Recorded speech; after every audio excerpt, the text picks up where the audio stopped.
বন্ধুরা আসসালামু আলাইকুম। দেখেন আমাদের গৌরীপুরে 11 মেগাওয়াট বিদ্যুতের প্রয়োজন হয়।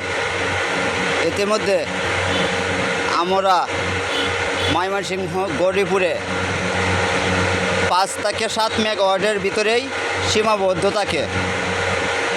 বাকি অতিরিক্ত মেগাওয়াটের বিদ্যুৎ আমরা পাই না।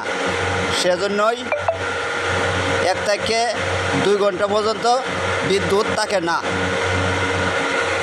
এই হলো আমাদের গৌরীপুরের অবস্থা। দেখেন প্রচুর লোড, সেজন্য পিছনের ট্রান্সফরমারগুলো ফ্যান চালু করা হয়েছে।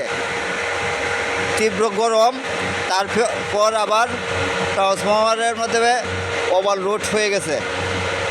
ফ্যান চালিয়ে দেওয়ার কারণে প্রচুর শব্দ হইতেছে, বিকট শব্দ। যদি ভিডিওটি ভালো লাগে অবশ্যই লাইক করবেন, শেয়ার করবেন। সবাইকে ধন্যবাদ।